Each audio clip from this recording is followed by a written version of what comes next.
एक बार महात्मा बुद्ध अपने शिष्यों को उपदेश देते हुए कहते हैं कि एक बार एक बहुत बड़ा बिजनेसमैन एक छोटे से गांव में जाता है। उसका मकसद होता है कि उस गांव में एक बहुत बड़ी फैक्ट्री लगानी है। वह एक ऐसी जगह पर पहुंच जाता है जहां पर उसके सामने एक नदी होती है और उस नदी के सामने वह गांव होता है। अब उसके सामने दो रास्ते हैं। पहला यह कि वह सड़क के रास्ते घूमकर उस गांव तक पहुंचे, जिसमें लगभग 10 घंटे लगेंगे, क्योंकि वहां तक पहुंचने का कोई डायरेक्ट रास्ता नहीं है। दूसरा रास्ता यह था कि वह नाव में बैठकर नदी के रास्ते उस गांव तक पहुंच जाए, जिसमें केवल 20 मिनट ही लगते। तो अपना टाइम बचाने के लिए उसने उस नाव के जरिए गांव तक पहुंचने का फैसला किया। वह नाव बहुत छोटी सी थी, जिसमें एक तरफ वह आदमी बैठा था जो नाव चला रहा था और दूसरी तरफ वह जो बिजनेसमैन बैठा था।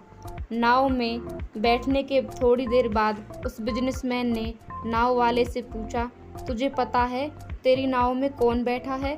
तो नाव वाले ने बड़े बोलेपन से कहा, नहीं साहब, मैं नहीं जानता। तब बिजनेसमैन ने कहा, अरे तू अखबार नहीं पढ़ता है क्या? मेरी फ़ोटो हर दूसरे तीसरे दिन अखबार में छपती है। तो नाव वाले ने कहा, अरे साहब, मुझे पढ़ना लिखना नहीं आता। मैं बहुत छोटा सा था जब मेरे पिताजी गुजर गए थे और अपने परिवार का ध्यान रखने के लिए मैं बचपन से ही काम में लग गया, इसलिए मेरा स्कूल बचपन में ही छूट गया था। यह सुनकर उस बिजनेसमैन ने नाव वाले का मजाक उड़ाते हुए कहा, तुझे पढ़ना लिखना भी नहीं आता, ऐसी ज़िंदगी का क्या फ़ायदा? यह सुनकर उस नाव वाले को बुरा तो लगा, लेकिन उसने कुछ नहीं कहा। थोड़ी देर बाद वह बिजनेसमैन उस नाव वाले से बोला, अभी कुछ दिन बाद यह जो तू सामने ज़मीन देख रहा है ना, वहाँ मेरी एक बड़ी सी फैक्ट्री लगेगी, जहाँ पर हम मिनरल वाटर की बॉटल्स बनाएंगे। उस नाव वाले को बात समझ नहीं आई। उसने कहा, किस चीज़ की फैक्ट्री? तो बिजनेसमैन ने बड़े इरिटेट होकर उससे पूछा, वहाँ की पानी की बोतलें बनेंगी, जो तेरे गांव में नहीं बिकती लेकिन शहरों में बहुत बिकती हैं। तब नाव वाले ने कहा, अरे साहब, मुझे कहाँ पता होगा, मैंने तो कभी इस गांव से बाहर ही नहीं निकला। फिर बिजनेसमैन ने उसके ऊपर हंसते हुए बोला, तू कभी इस गांव से बाहर नहीं गया, तुझे पता ही नहीं है कि शहर क्या होता है, ऐसी ज़िंदगी का क्या फ़ायदा? उसकी बात सुनकर नाव वाले को सच में यह लगने लगा कि उसकी ज़िंदगी किसी काम की नहीं है। यह सोचते हुए उसकी नाव पर से ध्यान हटी और नाव की एक बड़े पत्थर से टक्कर हो गई, जिसकी वजह से नाव में पानी भरने लगा और नाव डूबने लगा। उस जगह पर पानी बहुत ही गहरा था और किनारा बहुत दूर था। नाव वाले को समझ आ गया कि अब इस नाव से बचने का कोई तरीका नहीं है।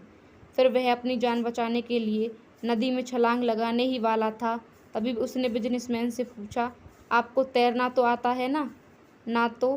बिजनेसमैन ने घबराकर पूछा, ऐसा क्यों पूछ रहे हो? मुझे नहीं आता तैरना। उसकी यह बात सुनकर नाव वाले को हंसी आ गई और बोले, साहब, आपको तैरना तक नहीं आता, ऐसी ज़िंदगी का क्या फ़ायदा? यह सुनकर उस बिजनेसमैन को अपनी गलती का एहसास हुआ और हाथ जोड़कर उसने नाव वाले से कहा, तुम जो मांगोगे मैं वह दूंगा, बस मेरी जान बचा लो। तो उस नाव वाले ने कहा, अरे साहब, घबराओ नहीं, मुझे सिर्फ तैरना ही नहीं आता बल्कि डूबते हुए लोगों को बचाना भी आता है। आप मुझे कसकर पकड़ लो, मैं आपको कुछ नहीं होने दूंगा। फिर उस नाव वाले ने सिर्फ अपनी बल्कि उस बिजनेसमैन की भी जान बचाई। तो हमें इस कहानी से बहुत बड़ी सीख मिलती है कि ज़िंदगी में किसी का मजाक नहीं उड़ाना चाहिए, उसे अपने से कम नहीं समझना चाहिए, क्योंकि हमें नहीं पता कि कब, कहाँ और कैसे किसकी ज़रूरत पड़ जाए।